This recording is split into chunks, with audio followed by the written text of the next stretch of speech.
Olá, boa noite.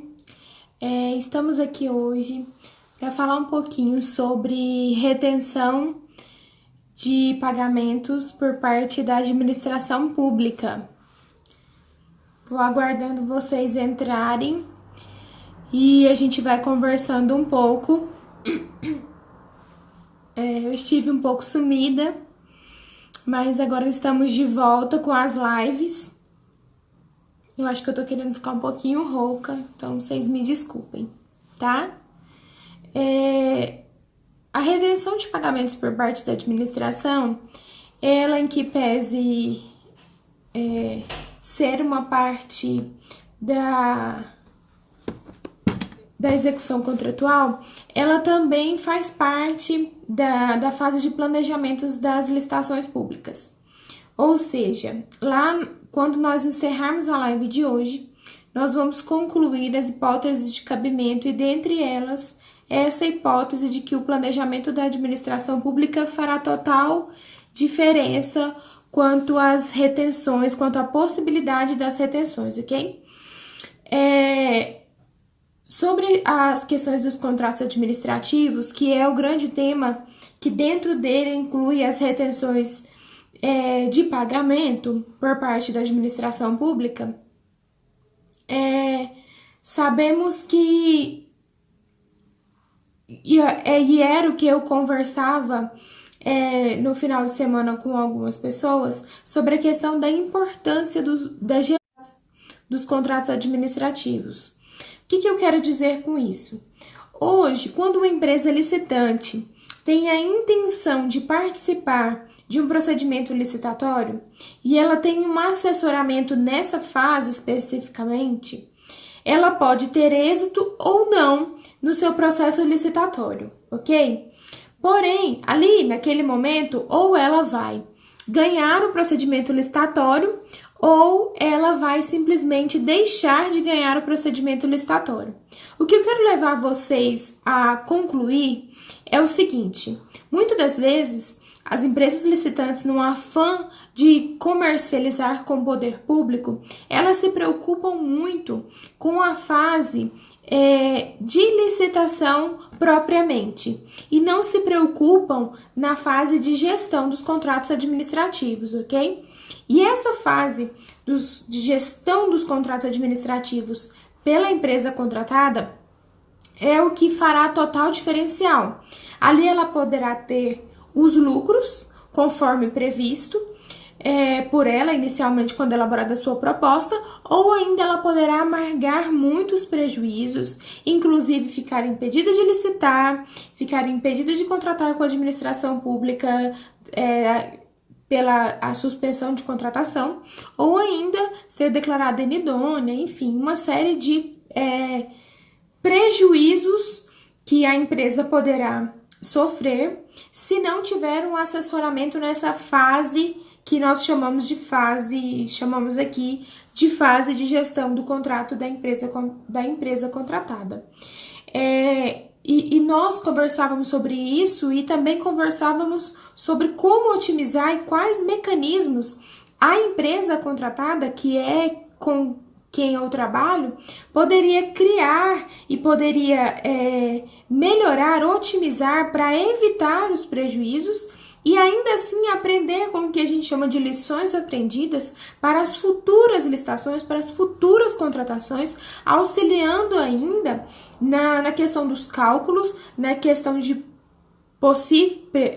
previsão de possíveis prejuízos, conforme essa, digamos assim, um banco de dados de lições aprendidas que aquela empresa teve no decorrer da sua contratação com determinados órgãos públicos.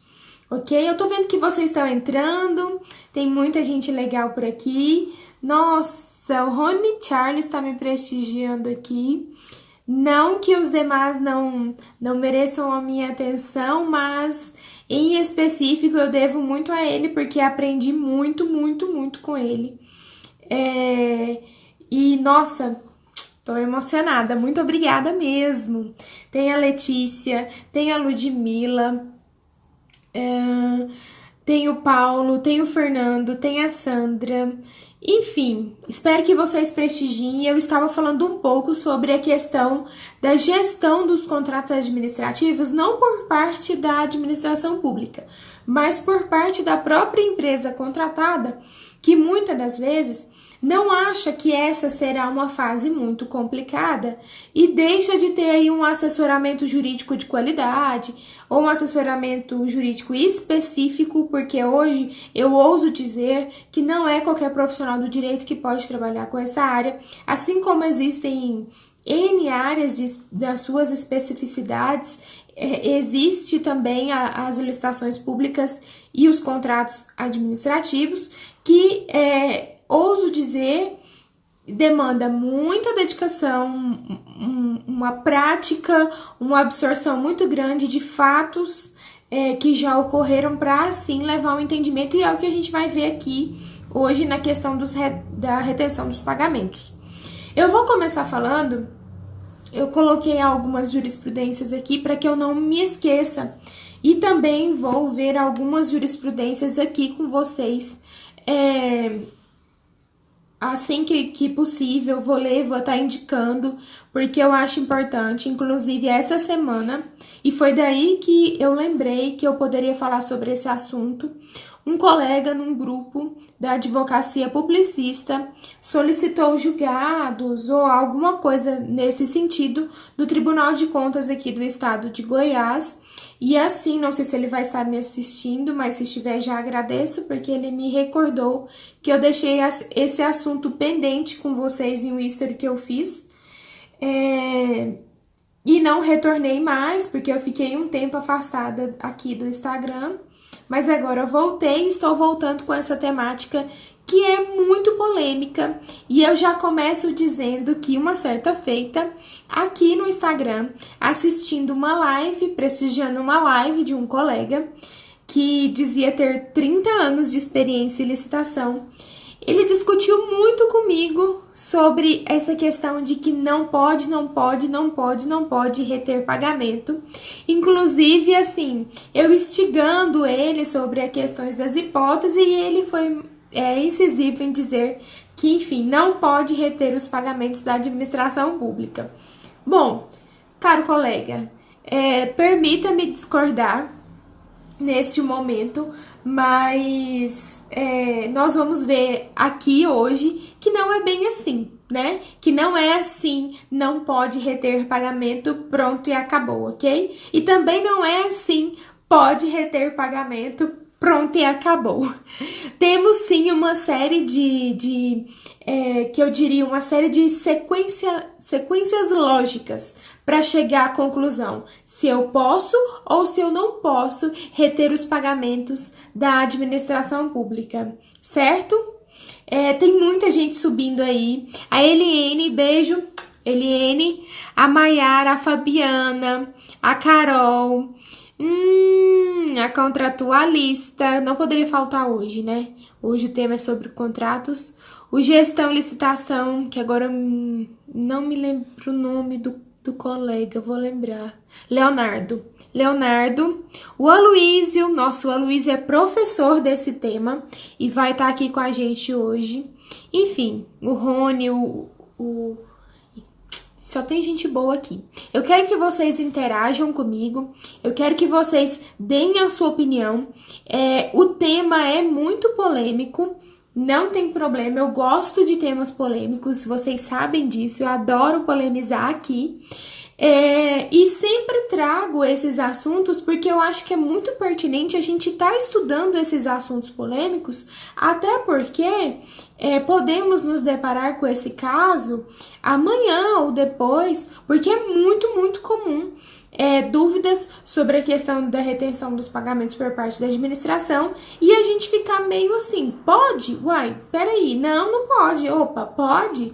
Então, assim, tanto quem trabalha na administração pública quanto quem trabalha para empresas licitantes ou as empresas licitantes que estão me vendo agora, vai poder tirar um pouquinho dessa dúvida ou vai iniciar aqui comigo hoje um estudo, né? Um estudo, a gente vai estar iniciando esse estudo e vamos pesquisar, ler jurisprudências, julgados, para poder ficarmos afiados quando esse tema acometer algum dos nossos dias, né?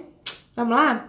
A primeira pergunta que eu começo falando, depois de já ter falado para vocês essa importância do assessoramento jurídico de qualidade, especializado na fase de gestão dos contratos administrativos das empresas contratadas, eu vou começar falando para vocês e já perguntando de cara sobre a possibilidade de retenção de pagamento na questão da regularidade fiscal, ok? A empresa não apresentou aí a certidão de algum das esferas na questão fiscal, ou positiva com efeito negativa ou negativa, para que a administração, assim, pudesse realizar os seus pagamentos. A primeira coisa que a gente deve lembrar, antes de responder essa pergunta sobre a regularidade fiscal, é a seguinte: lá no artigo 55, inciso 8 da Lei 8.666, ele exige que a administração, ela preencha, ela mantenha a qualificação de habilitação que ela teve, né, que ela iniciou aí quando da contratação da administração pública. Dito isso, entende-se ou procura-se entender nesse primeiro momento que a empresa licitante ou posteriormente a empresa contratada deverá manter durante todo o decurso do contrato essa qualificação de habilitação, que não envolve só a questão das certidões, poderá envolver outro calhamaço de documentações, outras exigências, mas aqui agora estamos falando especificamente da fiscal. Lá no curso que eu fiz com o professor Rony, no CERS, a primeira coisa que ele faz é essa diferenciação entre a exigência da manutenção da qualificação de habilitação e a prerrogativa que a administração tem de reter ali parte do pagamento ou parte da medição, se for serviço por medição, que a gente chama... Peraí que eu vou voltar meu raciocínio. A exigência de manter as qualificações exigidas da qualificação e a diferença com as prerrogativas das retenções de pagamento. O que significa isso? Lá no artigo 55, inciso 8, ele fala que eu tenho que manter. Ok, mas ele não autoriza a administração pública a reter o seu pagamento em virtude disso. Então, a princípio, não há previsão legal para a retenção de pagamentos quando da irregularidade fiscal dessa empresa licitante, ok? E o que eu me embaralhei aí e peço desculpas, é com relação às glosas. Uma coisa é a retenção de pagamento, outra coisa são as glosas. Vocês vão se deparar quando da execução de algum contrato com a administração pública, a questão das glosas. O que seria a glosa? É aquele produto que não foi entregue parcialmente ou aquele produto que foi executado aquele serviço que foi executado parcialmente ou obra ou qualquer que seja seu objeto que não foi feito na sua integralidade o qual foi contratado e a administração poderá ali cortar aquilo que ela acredita que não há para ser devido o pagamento, e a gente chama isso daí de glosa, ou seja, é o desconto daquele pagamento que seria devido, ok? Mas uma coisa é a glosa, outra coisa é a retenção de pagamentos, e outra coisa mais ainda é a sanção. Outra certa feita, um cliente... Meu vídeo parou, voltou. E outra coisa que o meu cliente até discutia comigo, que ele, né, no entendimento dele, é que a glosa, no caso, quando o órgão público entende que ele não faria jus à totalidade daquele pagamento, ele entende que o cliente entendia que aquela glosa, aquela parcela ali que a administração pública não realizou o pagamento, já seria uma penalidade. Mas não, uma coisa é a glosa, a outra coisa são as sanções. As sanções estão previstas lá no rol dos incisos e não existe retenção de pagamento. Existe sim advertência, multa, suspensão e declaração de... Mas a glosa, especificamente, não se trata de uma punição. Mas a glosa poderá sim dar origem ao descumprimento, à inexecução do contrato, e aí sim a empresa contratada sofreu uma punição, sofreu uma sanção, ok? Então, uma coisa é essa questão da declaração da qualificação exigida no 55, inciso 8. Outra coisa é retenção de pagamento e outra coisa são as glosas em virtude da execução parcial do objeto contratado, ok? O Aloysio está interagindo com a gente aqui, eu vou ler para vocês, tá? Até porque seria um descumprimento contratual. E no artigo 87, que trata das penalidades por descumprimento contratual, não consta a retenção de pagamento como pena. Há precedentes interessantes do STJ, indicando que a administração pode multar, aplicar divergência, etc., mas não reter pagamento. Nossa, lacrou aqui comigo, Luísio. Exatamente isso que eu acabei de dizer. A glosa ou a retenção de pagamentos não configura sanção. Isso é muito interessante da gente observar, porque há uma confusão e muitas das vezes, às vezes aquele órgão é pequeno ou, enfim, a pessoa tem pouco tempo que trabalha ali, não tem ainda tanta experiência da qualificação, vai na onda de alguém que disse que pode. Então, assim, poderá acontecer isso com o seu cliente, com você, ou na repartição pública que você trabalha, e você precisará ter isso bem dividido na sua cabeça, sob pena de você ser responsabilizado por isso, tá? Qualquer dia desses eu quero falar com vocês sobre a questão da responsabilização dos agentes públicos, principalmente depois da lei de anticorrupção, tá? Gente, eu tô meio rouca, com a voz estranha, mas não importa com isso não, tá? Segue o bonde aí, porque tá frio aqui, eu não sei se tá frio aí onde vocês estão, inclusive eu queria ter preparado um leitinho bem quente pra eu tomar aqui enquanto conversava com vocês, mas eu acabei esquecendo. Então, bora lá. Então, dito isso sobre essa questão da regularidade fiscal, que depois eu vou lacrar aqui com vocês no finalzinho sobre alguns entendimentos tanto do TCU quanto do STJ mesmo, que é o que eu vou falar agora mesmo,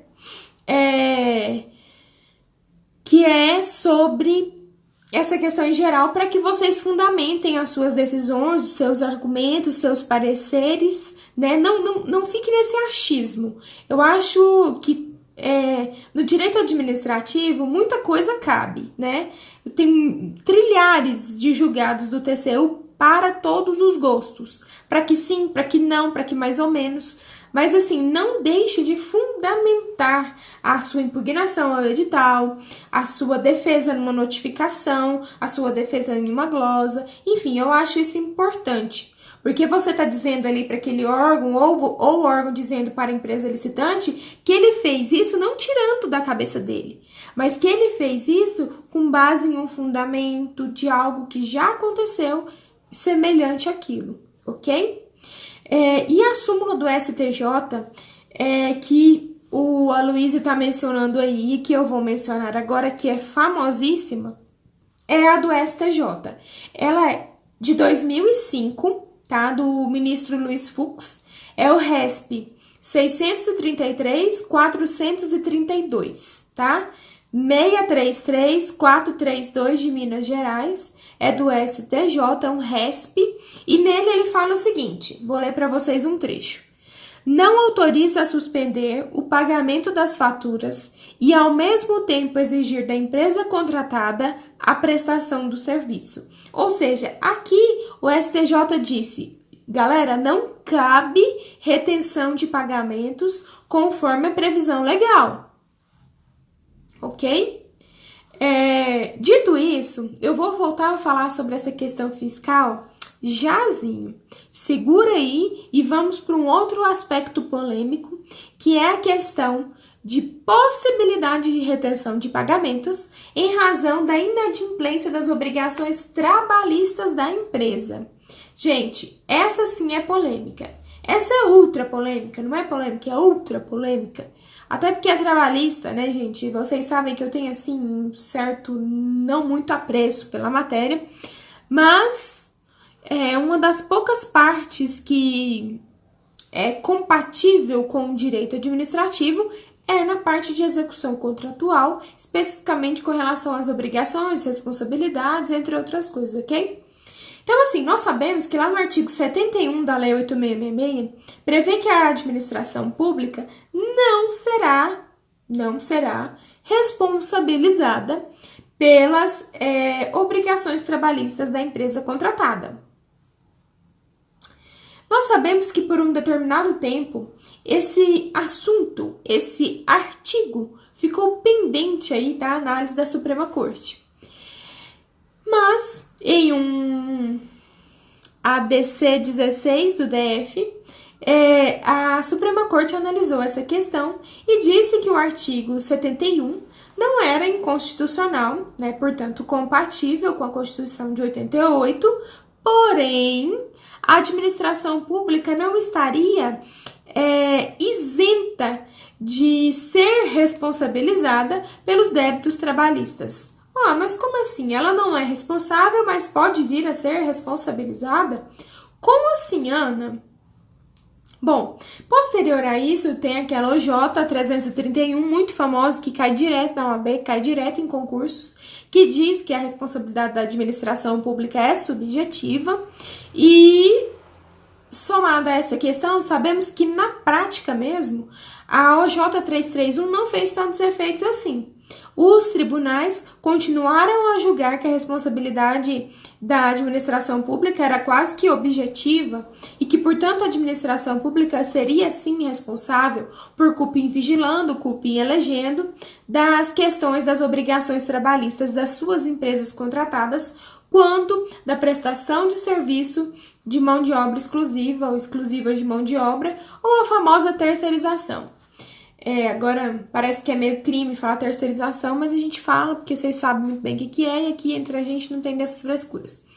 Mas, né, continuando, essa questão da responsabilização, da continuidade da responsabilização da administração pública pelas obrigações trabalhistas, por cupim elegendo, cupim vigilando, fez com que a própria administração pública, e aí vamos da administração federal para baixo, que a administração federal sempre encampa umas ideias mais legais, né, mais efetivas, até porque, querendo ou não, tem maior estrutura para isso. E daí, encampando essa ideia de que, então, modificaríamos as estruturas de controle, os mecanismos de controle, e alterando, assim, colocando, assim, de uma forma mais maciça, a questão dos controles das empresas que têm aí dedicação exclusiva de mão de obra.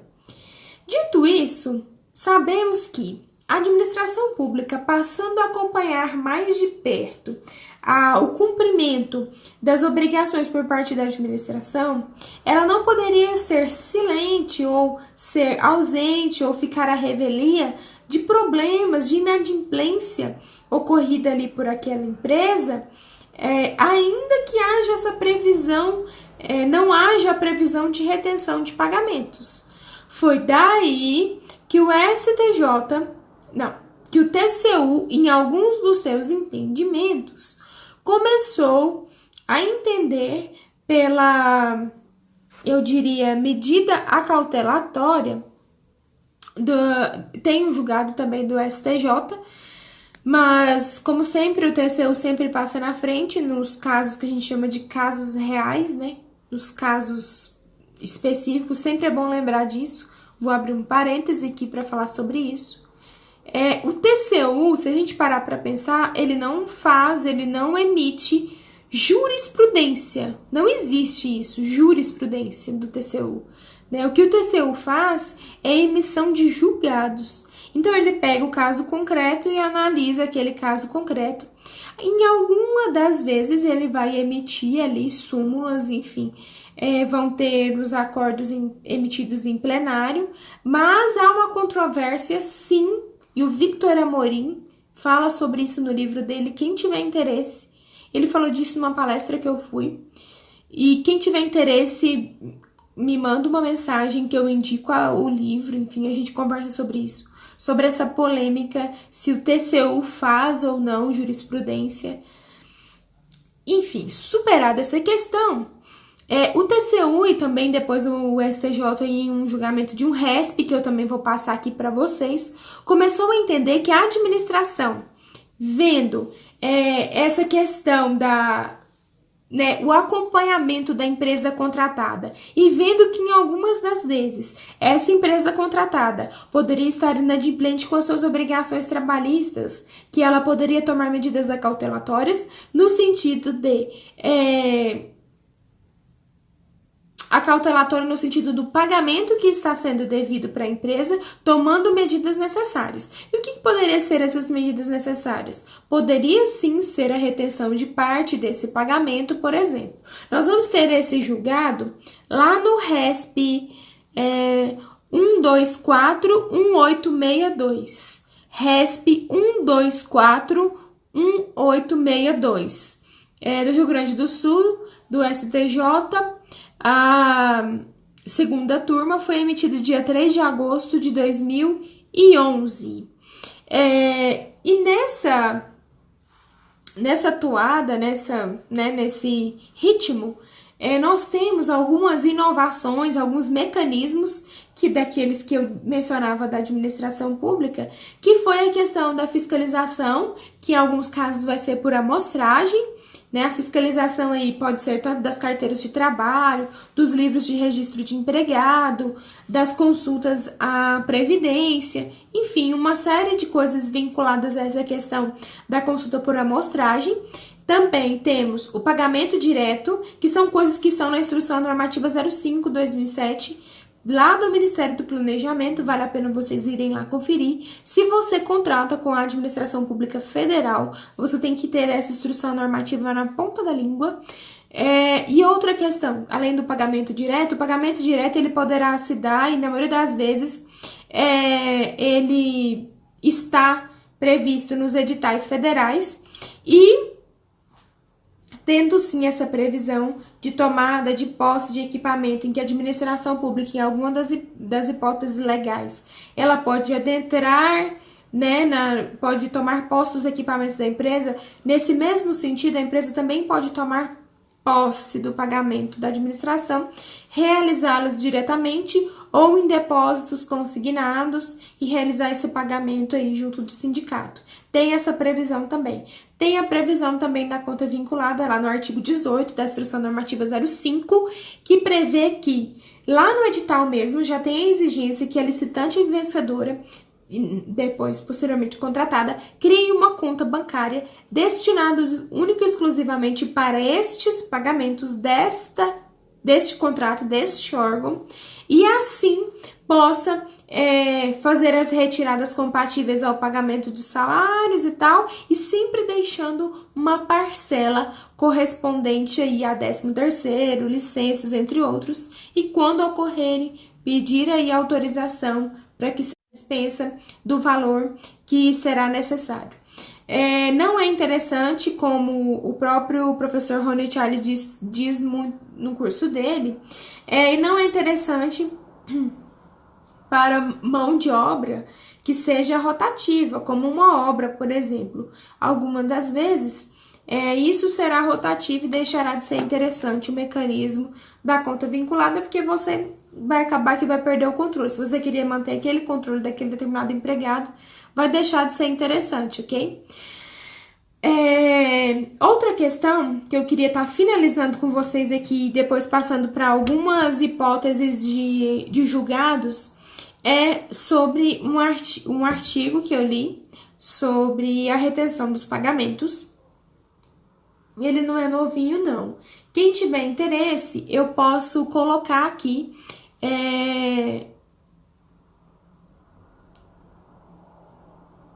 isso, o doutor Eu posso colocar aqui, só terminando. Eu posso colocar, posso mandar pra você, se você me mandar um direct, eu posso mandar pra você o link, vários links dos blogs que eu gosto sobre esse assunto e acho pertinente. Eu acho que a gente tem que tomar cuidado com matérias, textos que são um pouquinho antigos, tá? Porque eu acho que tem que ser mais próximo da atual realidade, igual, por exemplo, a Instrução Normativa 05. Ela é novinha, fresquinha, então muita coisa vai ser compatível a ela. Então, eu acho interessante você procurar umas coisas mais novas, mais recentes, tá? O Leonardo tá lembrando a gente daqui, tá destacando pra gente aqui uma questão que eu já mencionei. Vamos lá. A Instrução Normativa 05 e o TCU, inclusive, trazem que os contratos podem regrar a possibilidade da administração em reter as verbas, caso a empresa não pague salários no prazo legal, sendo pago diretamente pelo órgão, né? Eu acho que ele quis dizer isso. Isso que eu disse. E muitas das vezes, como eu já disse, o órgão ele vai chamar o sindicato daquela categoria para acompanhar aí esses pagamentos diretos, ok? Agora eu conto uma experiência que eu tive com relação à retenção de pagamentos, para que vocês também partilhem das experiências de vocês, tá bom? Sobre essa questão da matéria que eu li no blog, ela falava o seguinte: hipóteses de cabimento de retenção por parte da administração pública por parte dos pagamentos. Eu vou dizer quais que eles dizem, quais que eu concordo ou não concordo, enfim, se é que eu tenho direito de concordar com alguma coisa, né, gente? Mas vamos lá. O primeiro que eles elencam lá são os débitos trabalhistas. Nós já dizemos aqui que há essa possibilidade como forma acautelatória, né? É uma medida necessária para que seja feita aí os pagamentos ou direto ou conta vinculada, enfim, nessas que nós já mencionamos. Não temos discussões a respeito, concordamos, né? Entendemos nesse mesmo sentido. A segunda é com relação aos débitos previdenciários e às contribuições sociais. Gente, se a administração pública é responsável objetiva pelos débitos da Previdência, de contribuições sociais, enfim, eu entendo que é perfeitamente possível, combinando esse entendimento de que ela é responsável objetiva com o entendimento também das medidas acautelatórias que também prevêem a hipótese para a questão da irregularidade trabalhista, eu acho perfeitamente cabível também. Se vocês não concordam ou viram algum entendimento contrário, deixa aqui pra gente debater sobre esse assunto, ok? E a última questão, que é uma questão que fecha o que eu comecei falando nesse vídeo, é a questão da inclusão desse tema nos editais e nos contratos administrativos.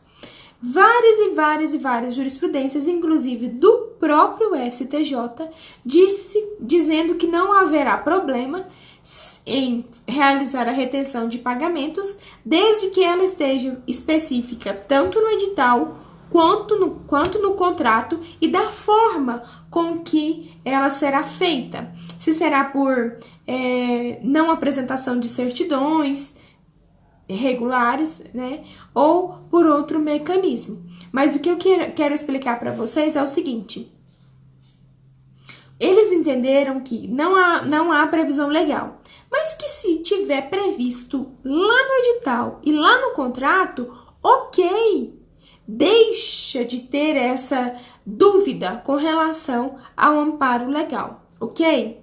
E nisso a gente volta lá na questão que a gente mencionou no começo desse vídeo, dessa live, sobre o planejamento das contratações. Que o planejamento das contratações públicas, ele tem muito a ver com toda a questão da gestão do contrato, né? Então, se você teve uma amarga experiência e uma gestão de um determinado contrato, na próxima licitação, você terá aí seu arcabouço de lições aprendidas para então colocar em prática, colocar naquele contrato ou retirar alguma coisa que você viu que não deu muito certo, para as futuras contratações. Isso vale tanto para a administração quanto para a própria empresa contratada, que poderá sim ter aí seu banco de dados de lições aprendidas para poder ter mais contratações mais frutíferas, com menos dores de cabeça e menos problemas aí com relação à gestão do contrato, principalmente com relação a pagamento, né, gente? E por fim, eu quero deixar aqui, lacrando aí o nosso entendimento, eu quero deixar aqui para vocês uma seguinte, um bizu, né, como eu costumo dizer, uma dica, que é uma ordem lógica que talvez você, advogado que não atue muito nessa área, não tenha pensado nisso. Ou se atue, mas não aconteceu isso ainda, pense aqui comigo.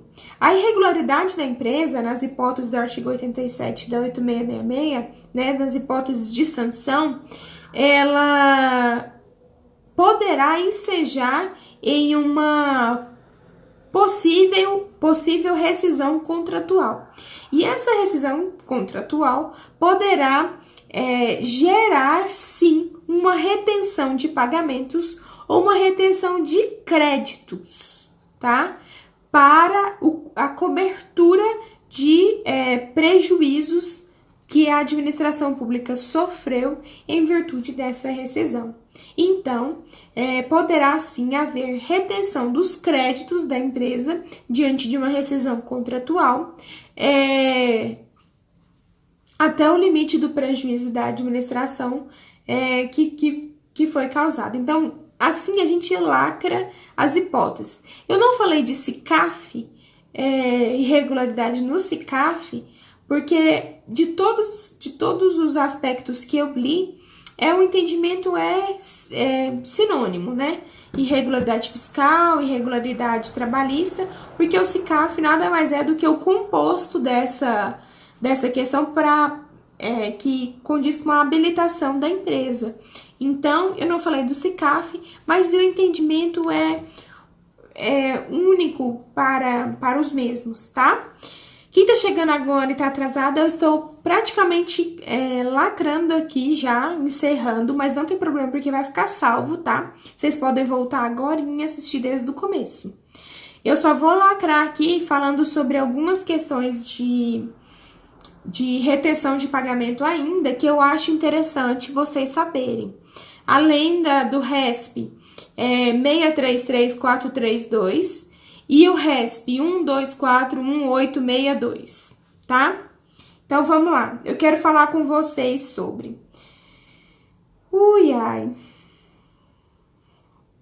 RESP, que eu já disse, 1241862, que foi de 2011, ele é extremamente importante para o entendimento dessa questão da possibilidade de retenção acautelatória nos casos das obrigações trabalhistas.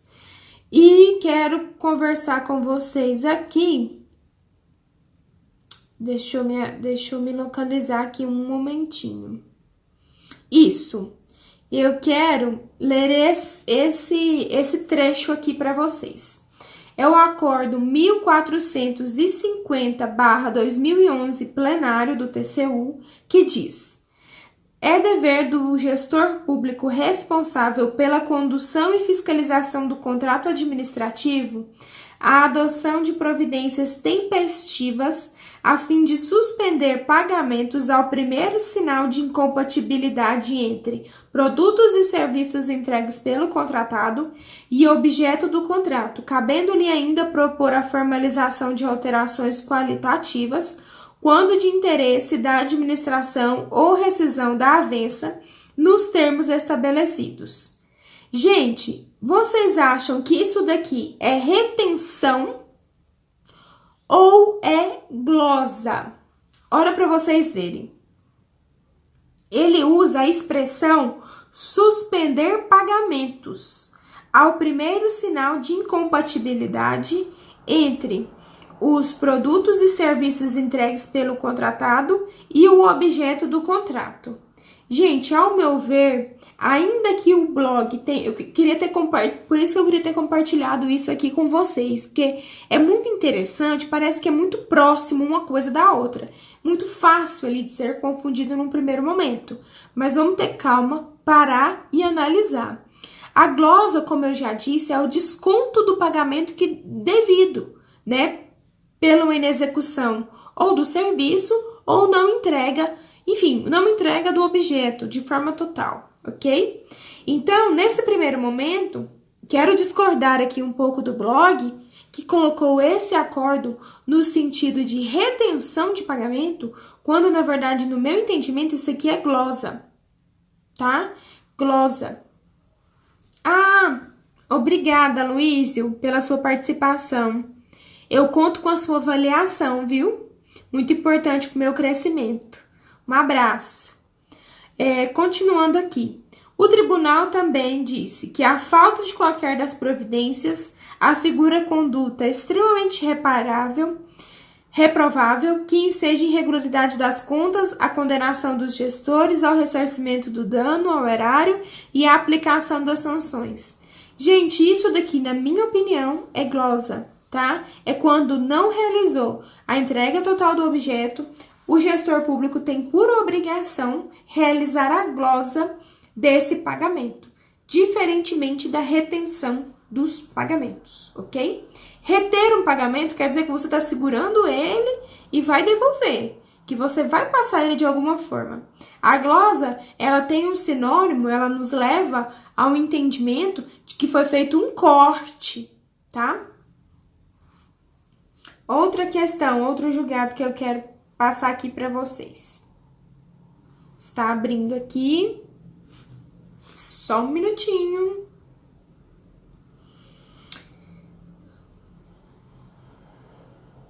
No acordo 1558 de 2003, olha para vocês verem que é antigo, hein? Cuidado com coisas antigas. Diz que é dever da administração verificar a manutenção da habilitação antes de efetuar os pagamentos devidos. Gente, é dever sim, mas e reter? Ele não fala sobre reter, mas ele fala lá no finalzinho que somente efetue os pagamentos relativos ao contrato após a comprovação pela contratada do recolhimento das contribuições sociais correspondentes aos empregados que prestam serviços no Ministério, fazendo o mesmo em relação aos demais contratos do serviço. E o bloco ainda continua. A retenção será possível ainda no caso do edital, o contrato prever cláusula condicionando o pagamento à comprovação da manutenção das condições de habilitação. Gente, para você ver como que tem julgado para todo gosto. Esse julgado, antigo pra caramba,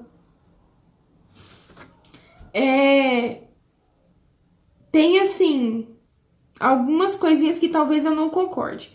Mas de maneira geral, ele diz que é possível sim, mas ele quer mais dizer que é obrigação da administração estar vigiando sempre e que em virtude disso zele pelas questões, né? Eu vou encerrando por aqui, tá? Tem muita coisa legal sobre esse assunto. Eu agradeço demais você que ficou até o final.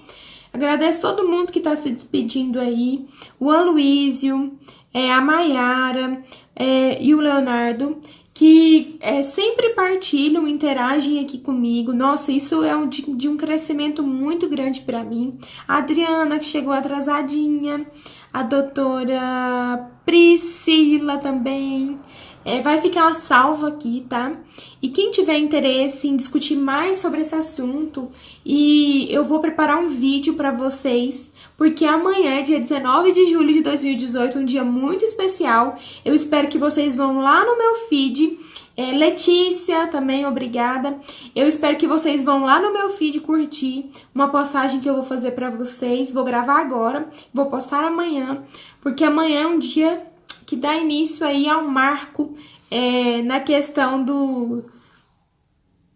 das licitações públicas no Brasil de um modo geral, ok? E eu quero partilhar isso com vocês. Um beijo, Quem não me segue ainda lá no Instagram, tá vendo esse vídeo no YouTube, é @apublicista, tá? Sempre teremos conteúdos. Coloque aqui também se você tem dúvida de algum conteúdo e quer algum conteúdo específico que a gente possa discutir, tá bom?